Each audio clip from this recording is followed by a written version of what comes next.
Nasamsam ang mahigit 300,000 pisong halaga ng shabu mula sa 3 individual sa isinagawang bypass operation ng pulisya sa lalawigan ng Bataan. Nagkipalit dyan si Patrolwoman Lixan Grace Saveran.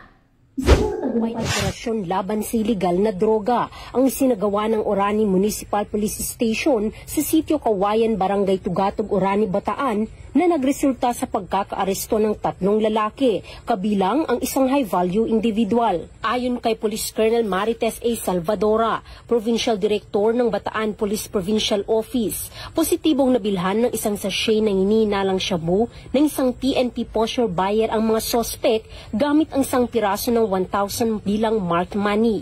Sa isinagawang protective search, narecover mula sa high-value individual ang isa pang sachet ng hinihinalang shabu at ang marked money. Tinatayang nasa humigit kumulang 54 gramo ang kabuang nasamsam na hinihinalang shabu na may standard drug price na 367,200 pesos. Kasalukuyang nasa kustodiya ng Orani PNP ang mga sospek at mahaharap sa kasong paglabag sa Sections 5 at 11 ng Article 2 ng Republic Act 9165 o ang Comprehensive Dangerous Drugs Act of 2002. Dagdag pa ni Police Colonel Salvadora, ang Bataan Police Provincial Office ay patuloy na nagsusulong ng kampanya kontra iligal na droga upang mapanatili ang katahimikan at kaayusan sa lalawigan.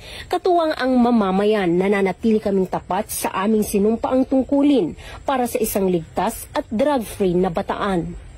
Mula dito sa gitnang Luzon, ako ang inyong PNN correspondent, Patrolwoman Lixan Grace A. Saveran, alagad ng batas, tagataguyod ng Balitang Pulis.